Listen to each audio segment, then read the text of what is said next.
Hello friends. आज हम बात करेंगे गोडोक्स के दो नए लाइट मॉडिफायर्स जो कि है गोडोक्स MLCD15 और दूसरा है MLCX1625। अभी गोडोक्स की जो भी प्रोडक्ट है उसका पैकेजिंग और जो बिल्ड क्वालिटी है वो एकदम वर्ल्ड क्लास है और काफ़ी टाइम से मैं उसको यूज़ कर रहा हूँ, तो I am quite happy with that. ये दोनों लाइट मॉडिफायर कोलैप्सिबल है। कोलैप्सिबल मतलब जब आप उसको कैरी करते हो, बैग में रखते हो, तो वैसे ये कोलैप्स हो जाएगा और जब आप उसको यूज़ करना चाहते हो आप उसको ऐसे एक्सटेंड करके यूज़ कर सकते हो। ये दोनों लाइट मॉडिफायर्स 3 एडेप्टर्स के साथ आते हैं और ये जो एडेप्टर जो लगा हुआ है वो स्क्वायर हेड जो फ्लैशेस होती है उसके लिए बना हुआ है, जो आप बॉक्स में यहाँ पे पीछे देख सकते हो। ये राउंड हेड एडेप्टर है जो कि आपकी गोडोक्स की जो फ्लैशेस है AD100 Pro उस टाइप की फ्लैश पे लग पाएगा। और ये जो तीसरा एडेप्टर है गोडोक्स का माउंट एडेप्टर है, तो जिसमें भी ये गोडोक्स का माउंट होगा उस पर ये लगा के आप मॉडिफायर यूज़ कर सकते हो।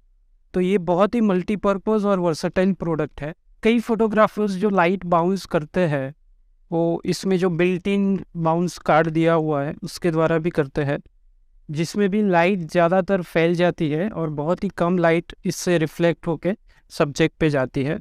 तो उसकी जगह ये जो है डोम डिफ्यूज़र वो बहुत ही अच्छा काम करेगा। ये जो माउंट है उसका जो स्क्वायर हेड का माउंट है उसमें आप स्टैंड पे भी लगा सकते हो, तो ये स्टैंड के लिए स्क्रू दिया हुआ है। अंदर 2 रबराइज ग्रिप भी है जिसकी वजह से आपकी जो फ्लैश है जब आप लगाएंगे तो ग्रिप अच्छी रहेगी और फ्लैश को डैमेज नहीं होगा। और ये लगाने में बहुत ही आसान है, जैसे आपने हेड में लगा दिया और ये स्क्रू टाइट कर दिया तो ये आपका माउंट आसानी से लग गया। और डोम डिफ्यूज़र लगाने से आपकी जो लाइट है वो एकदम सॉफ्ट हो जाएगी। अभी मैंने एक इलेक्ट्रिक 2 व्हीलर की फ़ोटोग्राफी की और जिसमें जो बॉडी थी वो एकदम मेटालिक थी, तो बहुत ही लाइट उसमें से रिफ्लेक्ट हो रहा था और जो उसके टायर्स थे वो रबर ब्लैक थे जहाँ से लाइट रिफ्लेक्ट नहीं हो रहा था। तो ये दोनों मॉडिफायर का यूज़ करके मैंने टायर पे कैसे लाइट डाली है वो अभी आप रेफरेंस इमेज के द्वारा देख सकते हो। और हम देखते हैं कि जब हम वेडिंग या इवेंट्स में जब फोटोग्राफी करते हैं और जब हम बाउंस लाइट करते हैं, क्योंकि जब हम डायरेक्ट लाइट यूज़ करेंगे तो बहुत ही हार्श शेडोज़ क्रिएट होगा, लेकिन जैसे ही हम लाइट बाउंस करते हैं तो उसमें प्रैक्टिकली प्रॉब्लम्स आते हैं। कभी कभी क्या होता है कि दीवार कलर है, अगर आपकी जहाँ पे आप बाउंस कर रहे हो तो उसका कलर कास्ट आएगा। अगर आपका बैंकेट हॉल बहुत ही बड़ा है और दीवारें सारी बहुत दूर है तो ये बाउंस जब करेंगे आप तो लाइट रिफ्लेक्ट होके वापस नहीं आएगी, लाइट ईट अप हो जाएगी। और नाइट में अगर आप फोटोग्राफी कर रहे हो तो ऐसे बाउंस करने का सवाल ही नहीं होता है। और जब आप बाउंस करते हो तो बैटरी का जो कंजम्पशन है वो भी ज़्यादा होता है।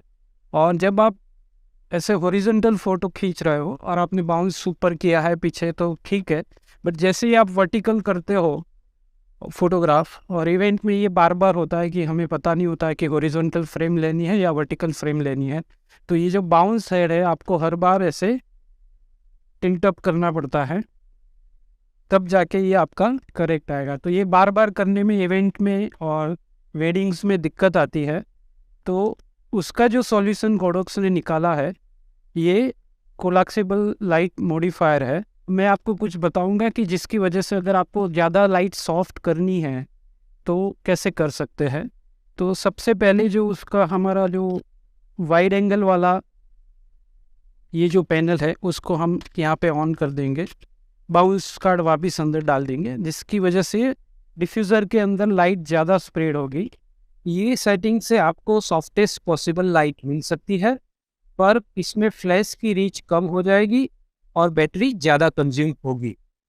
आज मैं आपके साथ एक टेक्निक शेयर करूँगा जिसका यूज़ करके ये जो गोडोक्स का डिफ्यूज़न डोम है और हर एक फ्लैश में जो जूम फंक्शन होता है उसका यूज़ करके हम ये डोम के रहते हुए भी लाइट को ज़्यादा हार्ड सॉफ्ट कैसे कर सकते हैं।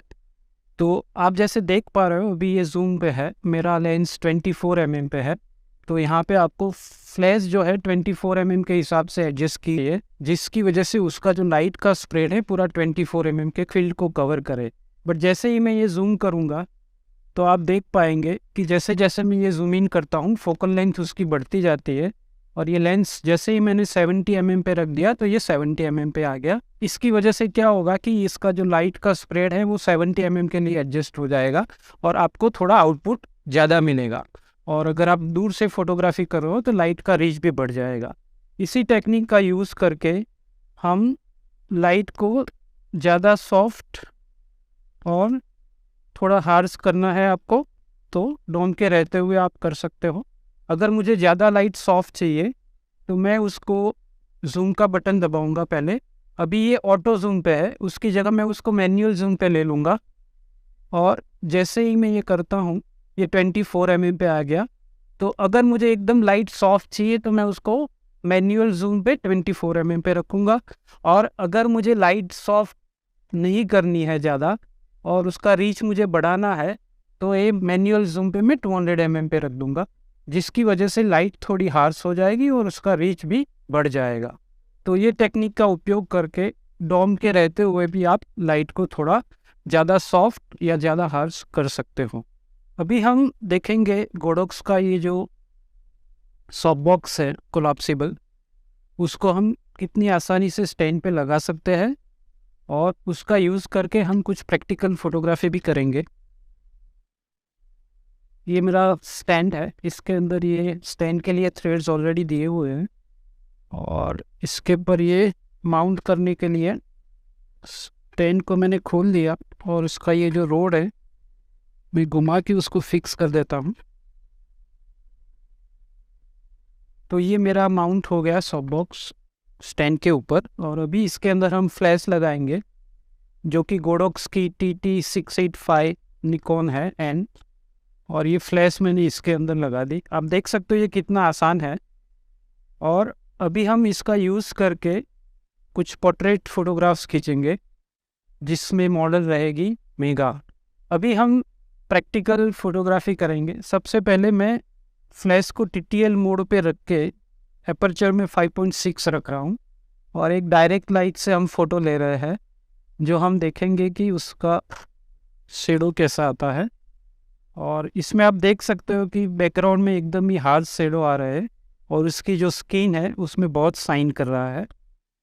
अभी हम इसमें लगाएंगे ये कोलैप्सिबल डॉम, और अभी हम ये डॉम लगा के क्या फ़र्क पड़ता है लाइटिंग में वो चेक करेंगे। अभी मैं दूसरा फ़ोटो लूँगा जिस पे ये डॉम मैंने लगाया हुआ है फ्लैश पे, और ये डायरेक्ट सब्जेक्ट पे लाइट जा रहा है, और इसमें आप देख सकते हो कि जो पीछे का जो शेडो है एकदम सॉफ्ट हो गया। स्किन पे जो शाइनिंग आ रहा था वो बिल्कुल चला गया और एकदम सॉफ्ट लाइट मुझे मिल रही है।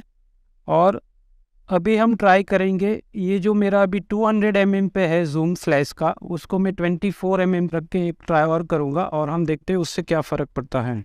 तो हम देख पाते हैं कि जो लाइट है और स्प्रेड होने की वजह से और सॉफ्ट हो जाता है, और पीछे जो बैकग्राउंड में शेडोज़ आ रहे हैं वो भी एकदम सॉफ्ट हो गए हैं। और अगर आपको बैकग्राउंड से शेडो पूरा हटाना है तो सब्जेक्ट और बैकग्राउंड के बीच में ज़्यादा डिस्टेंस क्रिएट करना पड़ेगा। अभी ये 3-4 फीट जैसा है, उसकी जगह आप 7-10 फीट जैसा डिस्टेंस क्रिएट कर लेंगे तो बैकग्राउंड में बिल्कुल शेडो नहीं आएगा।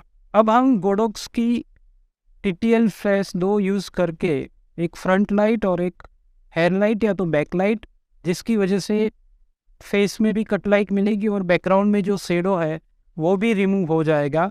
उस तरह का लाइटिंग 2 लाइट की सेटअप से मैं दिखाता हूँ आपको। और ये एकदम ये बहुत ही पोर्टेबल और कन्वीनियंट सेटअप हो जाता है जो आप कहीं पे भी इरेक्ट कर सकते हो उसको।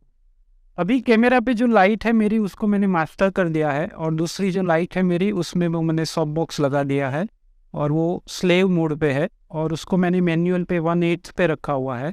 और वो जो लाइट है 2 काम करेगी। बैकग्राउंड में जो शेडो आ रहा था उसको भी वो रिमूव कर देगी और मुझे अच्छा सा हेयर लाइट भी देगी, जो हम प्रैक्टिकली फ़ोटो खींच के अभी देखते हैं। और ये आप देख रहे हो कि बैकग्राउंड एकदम शेडोलेस हो गया है, और जो बैक लाइट है उसकी वजह से हेयर लाइट एकदम अच्छी मिल रही है।